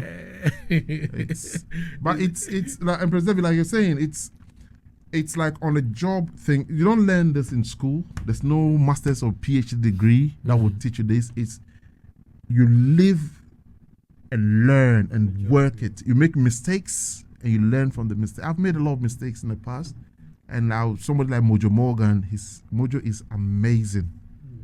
Because whatever I know, Mojo knows everything plus one that I know, and he allows me to make mistakes, and then but of course he's going to allow the vehicle to crash. When I make the mistake, he's going to hold it back. And then when I hit the wall, he's already held the vehicle from crashing. He's going to say, boy, Skelly, you drop it over here, But me hold it until we reach Yaso. So next time, you can't do the same thing again. It doesn't rebuke you, but and if you're willing to learn, you just know that, boy, what the man is saying is true, Yeah. So a man like Mojo he's the greatest guy I've had in my career. Wow. Empress David, the floor is yours. Well, I was going to ask about the challenges, but he's touched a bit on it. Yeah. Oh, the challenges, there are many, many challenges. Even today, as I sit here now, the last challenge I had was in August, where we played Reggae. We played Reggae Gill in Belgium. And we played, so Reggae Gill was on the 31st of July, and then Reggae Land in the UK was on the 1st of August. But we didn't have a regular monitor engineer for those two, and there were two festivals. So we had to fly in somebody from Brazil, to come and do the monitor engineering. But the person doesn't know us as well as a regular monitor engineer. So I dropped the ball because I just assumed that because this guy is a monitor engineer, he knows what to do. Not forgetting that he's not a regular monitor engineer. So things went the way they shouldn't have gone, and I had to firefight, but those two shows didn't go well. So if there's anything like this year that I would say didn't go well for me with those Reggae Gill, and the basic thing, like my bass, and I call him bass performer, not player, because Amlak is a performer. His energy on stage is unbelievable. And Amlak uses a wireless receiver because of the way he moves on stage. And this monitor engineer that we had didn't realize that Amlak needed a wireless receiver. And I just assumed that we do this every day. So I didn't tell him. So we're about to go on stage. And I see a wire on Amlak TV. I said, what's the wire doing here? He said, no, we don't have no wireless. I said, what do you mean? But Amlak being a professional, said, boy, Skelly, we start the show, and then we figure out what we are going to do. So we started the show, and eventually we got him a wireless. But that means that we didn't sound check with the wireless receiver. So there are challenges, But the one thing I hold up, if it's a technical challenge on stage, the band are so professional that I would know, we the team would know, but the audience wouldn't know. But then after the gig, after the show, we are going to have a meeting, and it's going to be on my head. It doesn't matter whose fault it is. I'm the captain of the ship. It's going to be on my head, and I have to accept it. I have to take the blows. And also, Jamaicans rate Africans, especially when you're coming from Ghana as well. So do you think you being Ghanaian also play a part of where you are today? I think our upbringing, our demeanor, our humility, the work I do, a typical Jamaican can never do it. A typical Jamaican, they are not submissive. They can't do it. David has had to send somebody on tour. He had to send a drummer home, a Jamaican drummer. He sent him home. He said he doesn't care if they have to cancel the tour. But that guy is not going to be with him the next day. Because he is telling the guy what patterns he wants to be played. And the guy said, boy, Mr. Drummer, you know what me I do. And David said, yeah, you can know what you're doing, but this is my music. And I said, just cool, man. You're telling the artist just cool, man. David said, no, man. Employing you. He's employing. So, but it's a cultural thing.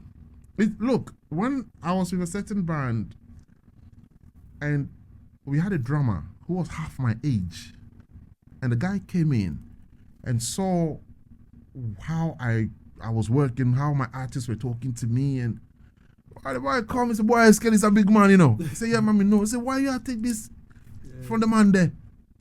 I said, what you mean? He said, no, man, the man can't talk to you that way there. I said, yo, brother, just easy, no, man. I said, no, Skelly, that can't go on. I said, yo, just cool, man.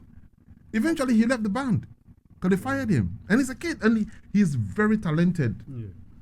But his attitude, like, and I'm not saying, I'm not covering all of them under one blanket, but on a whole, to a very large extent, Jamaicans, they're not submissive people. They are fighters. And I don't know any Jamaican tour manager. All I know is Jamaicans that travel with artists, whether they are their brethren or whatever.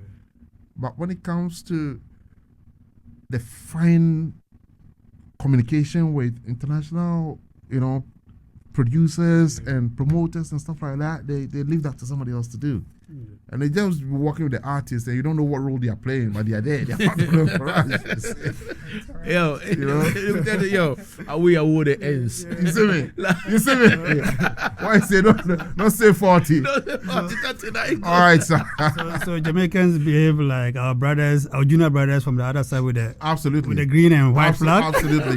No, they are the Jamaicans of Africa. When it comes to the music, the Gambians are the Jamaicans of Africa. When it comes to attitude, our brothers are the Jamaicans of Africa. and it's true. Everywhere in the Western world, in the UK, in America, our brothers there. So sometimes it's almost even offensive when somebody labels me as. I say, no, brother. No, Mr. Ghanaian, For the red, gold, and green. Ghanaian, I have no white in my flag. You see me? For example, I went to Judgment Jar to visit Dada, and then when I got there, he was inside there tying his turban, and I was at where the tabernacle is, and then I was standing there quietly, and then something just moved me. I moved to where the canopy is, so I moved. Crossed there's a small stream over there. I crossed it, and then I saw this two youth sitting down, and then I sat down with them. We began to hold reasoning, and I'm like, are they musicians? They said, no, man, we are the security, man. I said, security what? They said, yo, brother, we are all the ends for that man. I said, what kind of ends? Brother, the first time I went to that yard, Laga, my spirit, like I was scared. Like, and they have motorbikes. Yes. They still have the bikes. Yes. Blood fire. And when you see the look in their eyes, why? I just felt so uncomfortable. Augustown. No, man. Skelly, aside from Morgan Heritage, which we work with already, and also work with them in a way, and also Still Pause, which other Jamaican artists would you love to work with? At this point, I enjoyed working with Raging Fire. At the time they were there. I think my ethics and my approach and my demeanor, like I would love to work with the Gargamel, but I don't think I have what it takes to be in that space. I don't think I have that energy. How about Junior Gang? I can work with Gong because Gong is not your typical very professional. Jamaican, right? But then again, in his setup, working with him, I can be his tour manager easily. But I can't being his tour manager doesn't mean you're going to be relating to him on a daily basis because he has his personal assistant. So anybody, but the person that I would love to work with would be Stephen Marley. Because Stephen is in bars. No man, Stephen is in bars. And I toured with him. I think it was 2000 when we did the Catch a Fire tour, Heritage, Stephen, Damien, and Taros Riley. Say it again? The Mali Brothers. No, but it was no. Okay. What we did was just Junior Gong and Stephen. Okay. And then Taros Riley and Morgan Heritage. I think that was 2016. And that was a Catch a Fire tour, US tour. And that was the first time I was around Stephen Marley. And he's an amazing guy. Stephen he's more approachable than Damien. Wow. And Stephen makes sure that he comes around when the crew are there, because we had I think we had about 7 tour buses in total, so it was a big crew. And when we are having catering, he would pass by, just hail up people. He's just a sociable person. So I like to work with Stephen. But when it comes to the Jamaican island itself, I don't think anybody interests me per se that I would want to work with. But if it's a Jamaican outside of Jamaica, it's probably going to be Stephen. I could work with Chronics. If anything, I think also his establishment is also very formal. But the man them like Luton Fire and all the man, no. Luton Fire went to some time ago. He went to, I think it was Austria or something, and he went to his hotel room, and there were white towels or something. Because he wanted black towels or something. He said he wasn't going to stay because the hotel didn't have any black towels. He said he wasn't staying in the hotel. The hotel has been booked for. A lot of people complain about his temperament here. Well, I mean, we were with him in I think it was Zambia. Mm-hmm. We woke up in the morning. He was gone. Whoa. He had a show that day. He was gone. Nobody knew where he was. Next minute, he had flown out of. He's gone. And I didn't want to preach all this positivity and I don't know. We can't deal with them people there. All right. His headstrong is 3 days after Lagazee. You are the same star sign. The fire sign, you know. Yours come out in a different way. So, we wanted to touch on 5 topics with Skelly. The Ghanaian reggae, today. I think we did a bit on the lessons from the international stage, building a stronger local scene. We haven't touched on that, but that came with some questions from the Ghanaian reggae, today. And then, we've touched on some challenges, but we've not discussed any opportunities yet. You understand me? And then also, Skelly says something that falls into the youth and the reggae culture, because he said that, imagine a man is approaching 70, very soon the man can't go on the road again. Who are the people who are going to represent? Take over after them. You understand me? And we had wanted to touch on that, but we've already eaten 38 minutes into. I'm telling you, you need to set up a next one, man. All right, so it means that Skelly had to come back again, and we had to find out. We'll reason, and then I'll look at his free time in this December, whether we will do the last. All right. Then we'll look at maybe the last Sunday, and the last Sunday also we have to take update from Ras Mubarak as well, on his road, his journey to 39 African countries in terms of visa free, so let's look into that and let's see Skelly's availability on this particular day, so that he can also step back, and then we can step into this and kind of grease it up well, because our people had to be up and doing, you understand me, in terms of this space. Now listen, I am saying this simply because this is what I have been doing all my life, you understand me. But just 10:44, you understand me? Why? Laga. I am not 3rd December. You understand me? Wow. So sometimes when I look at myself and I'm like, you wake up in the morning and you go on social media or you do a bit of research and you keep asking yourself, or people keep asking you, so apart from this reggae, if you do any other job, are you sure that this reggae you can get your dream house out of it? Are you sure you can buy a car out of it? Are you sure you can? You understand me? And sometimes I sit down and those kind of words kind of echo in my head, and I'm like, I have seen people do it.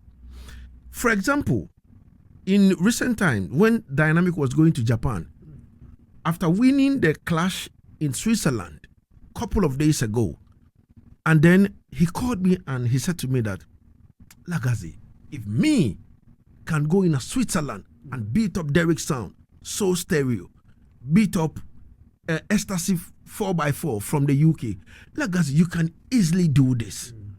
But here is the thing. You have to put in the work. You have to sacrifice. Now, he told me that, Lagazee, I wish, you had a visa to go with me, but the Japan I am going, listen to what he said. He said, the Japan I am going, I'm going on tour, but I have to take myself there because I am looking for that market. Yeah. I have to take myself there first. When I get there, now these promoters are going to fly me from Kigoshima to Yokohama to Kiyosaki to wherever I want to go. They will fly me there. You understand? But I have to get myself there first. And I'm like, really? He said, yes. Now, when he got there, he said he carried no merchandise. He just went to the shop. He spent $350, buy 40 t-shirts, printed dynamic sound in front of it. He said when they step in the dance the night and the MC announced for the match got finished within 5 seconds. All was gone. Now people began to ask for, I didn't get some. And then people were hustling him now. And he was like, so this can really work. And then he said one advantage in Japan is that they support reggae. Yeah. All the shows they put out, all of them were sold out shows. That's a vibrant reggae scene. Yeah. You understand me? So he was telling me that, Lagazee, this is what I'm talking about. If you can make yourself available and move into those markets, God being so good, you and Oga, the Jamrock, cruise champion, you met him in Jamaica, you have a relationship with him, you interviewed him on your show. When I got to Japan, I was touring with Oga. Oga mentioned your name more than 4 times. It means the man knows you. So if you are ready to move in, it is easy for this man to say, let me do something with Lagazee. Skelly says something about answering a question from Debbie. Yeah. When Debbie asked him how he became a tour manager. Yeah, sacrifice.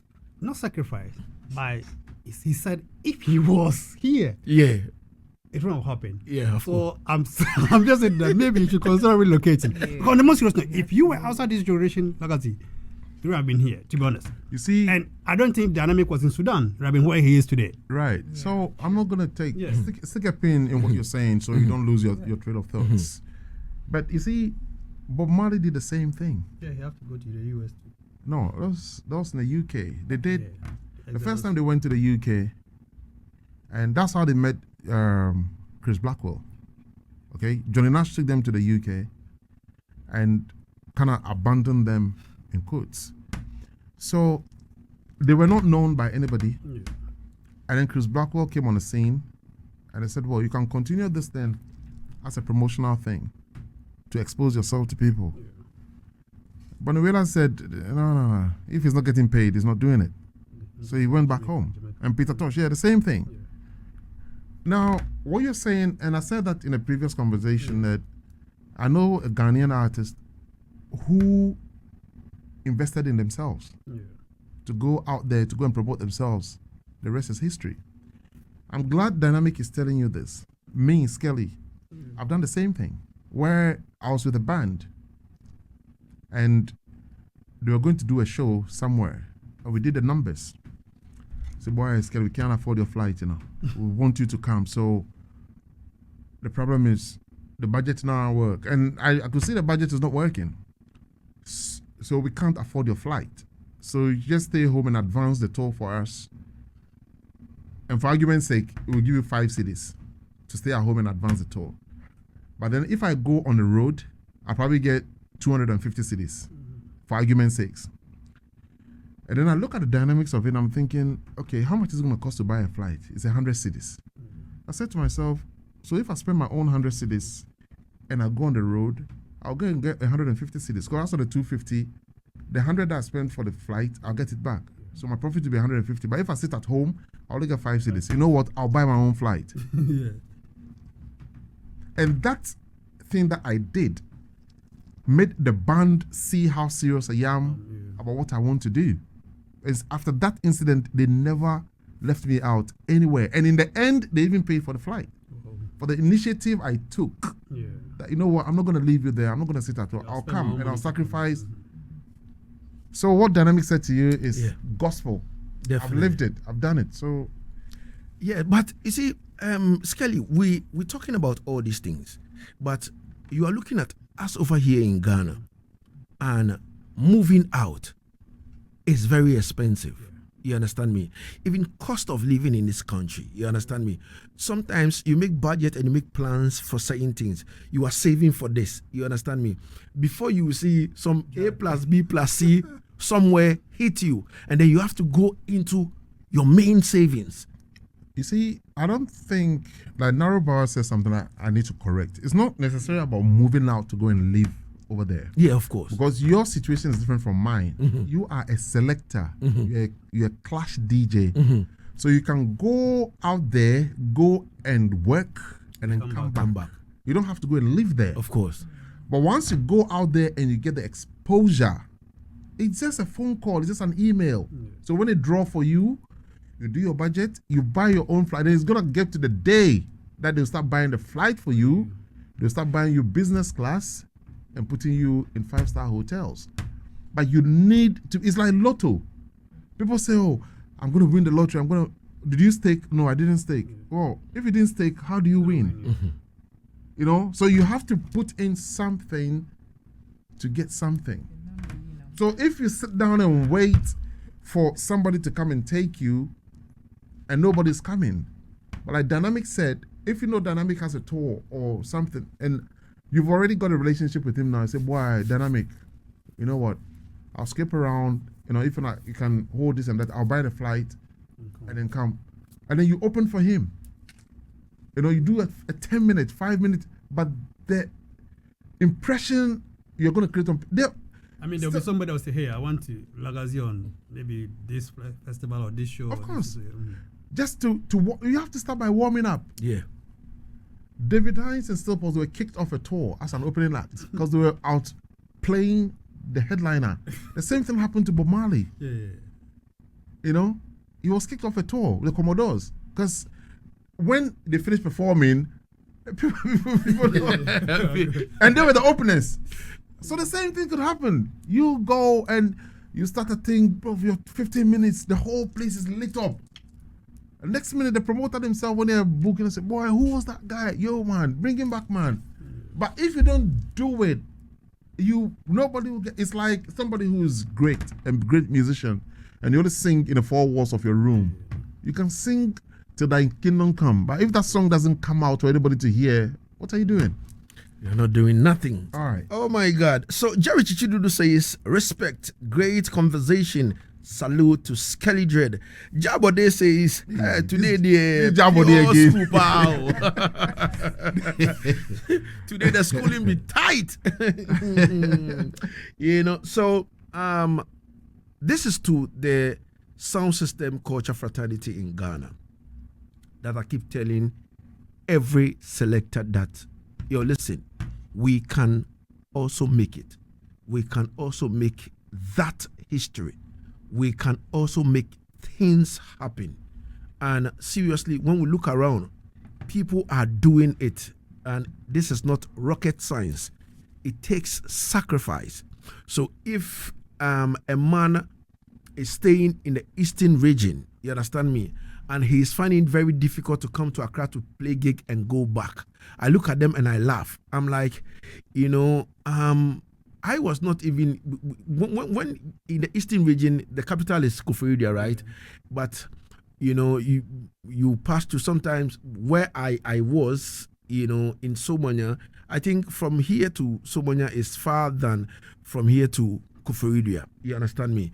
And I was in Somonya and I come to Accra, play gig, and I go back. You understand me?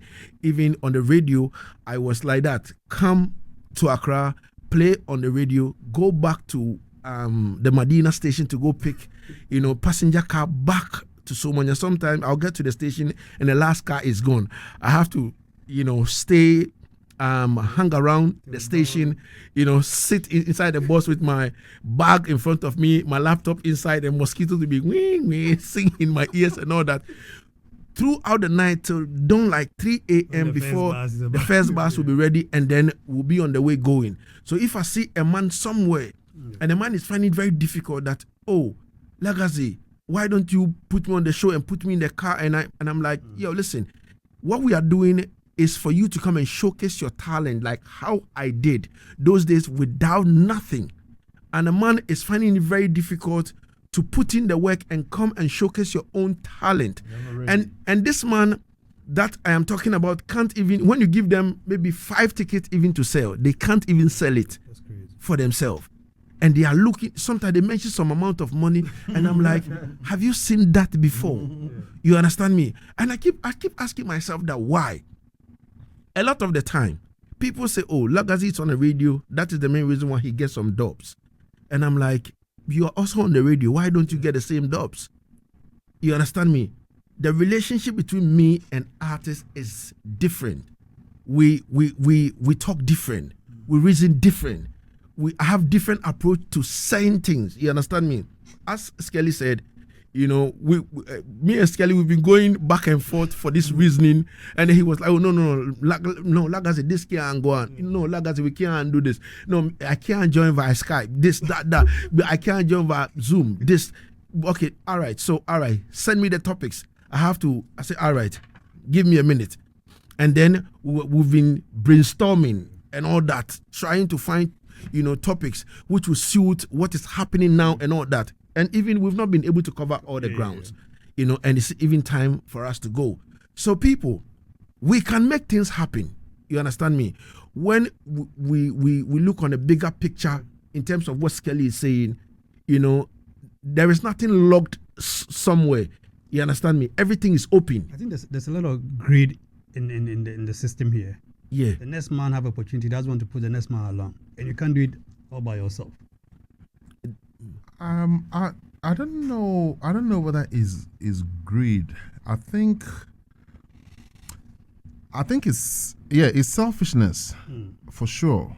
But you know, there's this adage that says travel and see.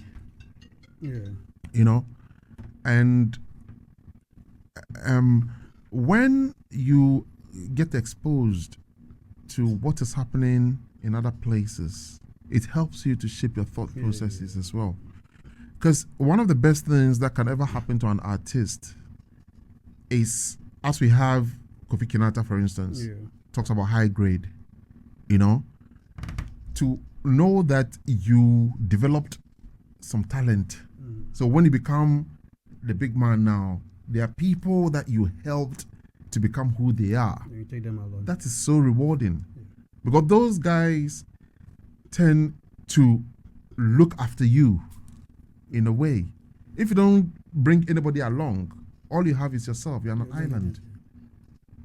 You know, so I think, selfishness, greed, but some exposure would help people as well. So Skelly, if you have $500,000 to put a reggae concert in Ghana, will you do it? If it's for profit, Yeah. I won't do it because you won't get it back. Okay. But yes, I will do it if I can afford to let that go. Yeah. And to give exposure. But like the challenge is gonna be who I'm gonna be putting on the bill. You know? Whoa. And it will be who I'm going to put on the bill that would let people enjoy why they came to the show. Yeah, for it to be impactful. Right. That's the correct word. You know, because there are a lot of people who think they are something that they're actually not. Like I say, most of the time, yeah. You know what I mean? They think they've arrived when they haven't. Yeah. And that's what you're saying. Yeah. A man can't even sell 5 tickets. Yeah. And it's asking you to give a certain amount of money. And I'm glad you mentioned that, because one of the things as well that I grew up with in this industry, when people hold dances in the UK, oh, you want to come on a dance, put your name on a bill. Okay, they give you a ticket, pack, a booklet. Mm-hmm. After you've been able to sell 10, then we can put your name on the bill. If you can't sell 10 tickets, then you are no good to us. Wow. You know what I mean? So that's so true. That's so we true. We like free things like that. With the experience with the Untain, Ghana, Jamaica, you have people that will call, oh, my building is Lagazee, I know this person. Artists coming to town, you're moving almost about 13 people. Everybody want to go inside for free. I mean, there are shows that when they do in the UK, other jurisdictions, you the artist, your fee is the booklet that you've been given, the ticket booklet that you've been given. Wow. So once you sell it, you keep the money. The promoter is not going to pay you. But people are going to come to the dance and buy drinks. In the Western world, the biggest revenue generator, or at least in the UK, is drinks at the dance. Okay. So that's why they can do shows where some people do shows and they don't charge at the gate. But when you come to the dance, you buy drinks, and the drinks are expensive. But then there's a thought process. If somebody has £20, right? You're doing a show and the gate fee is £15, and they come in and the £5 can buy them even a beer. But if you make it free entry, they come in and spend the £20 on drinks, and you get that money. So there are a lot of things that exposure helps you to learn and to apply. But if you haven't got that experience or exposure, you'll be sitting in that cocoon in which you are and think you are the king. You know, I was listening to, and I was listening to some feedback on something that happened at the show, and somebody was talking about, the crowd was so much like they couldn't even drive their car to the backstage. I'm like, what's that supposed to mean? You know, when the layout is created for a festival to take place, all these things are put in for the person that's success here. Exactly. So wherever the driveway is to get to backstage, that's not accessible to the general public. So we need to learn how to do things to be able to do them properly, not just have the idea to do things. Definitely, Skelly. Once again, I would like to say big respect to Skelly. As I said, we need to cover the other grounds as well. So we're going to talk behind back. No. I have it laid out already. You understand me? So let me finish this, and then I can drop the bomber for Skelly to judge himself. You understand me? He's a Ghanaian artist. So we're going to talk to Skelly, of the set, and then we will know how to go about things. Osmanti says, I know the struggle. I dropped you off at Medina Station before, one late night.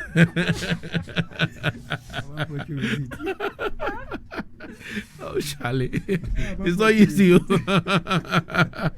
No, people think it's rosy. You understand me? Yeah, and everything good and everything is all right. You understand? But we give thanks. You understand? So that is that. I would like to say big respect to all those who tuned in. You understand me? It's a minute to 4 p.m. here on Asaase Radio, the voice of our land. You understand me? And, big respect to Skelly, for Skelly to come and spend this time with us to pour all this knowledge out and for people to learn. I hope people, artists, managers, and sound people, I hope you have your pen and your paper and you're jotting down, some points, for yourself and all that, because myself, I have a whole lot of notes over here. You understand me? And I'm telling you that next year, nothing will prevent us from going on the road. I swear to God. You understand me? This time around, I am going to be on the neck of people. It is not going to be easy. So, ladies and gentlemen, everything good and everything is all right. Skelly, I would like to say thank you once again, for the time and then the space.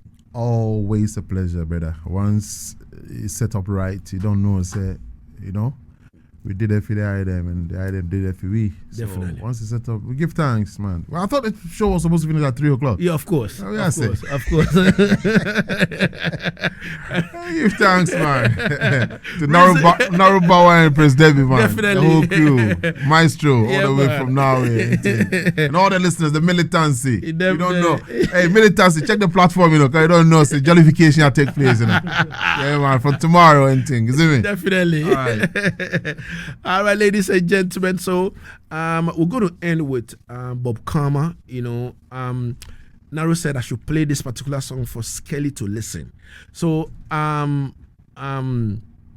Joseph, please, I want you to capture the moment, you understand me, where Skelly will be listening, so that Bob Karma also, I know he's going to see this video, you understand me, and then we'll take Skelly's word on it, before we say bye-bye finally. So, ladies and gentlemen, this is Bob Karma. Why? He's played, I think, lead guitar for Afro Moses for over a decade, you understand me? And now he's full time into reggae, and then he came to Ghana, and we discovered him. We brought him on this show, and the rest is history. And this is the product. So, I mean, this is not a song that, if I was a producer or I was a label, is not one of the songs that I would listen to for 5 minutes or 5 seconds and take out of the player. It's a song that I'll listen to the end, and I'll play it again and I'll play it again. So yes, it's something that has caught my attention, and maybe because I'm roots biased as well. This is roots. Yeah. So clearly, these are the sort of things I'm talking about. You hear the defined bass line, which is what is driving the music. I mean, this is what reggae music is. You know what I mean? But unfortunately, as you said, the person is not based in Ghana. Would it be the same if it was in Ghana? No, sir. So that's what I'm saying. So it's not like I'm being harsh or negative about the genre in this space, but you can tell the difference. All right. Skelly has spoken, and we give thanks. Absolutely. So you go. We'll be here next week to serve God and country, but next week, I am bringing this youngster. His name is Educator. You understand me? And this one is a Ghanaian production. You understand? Made in Ghana.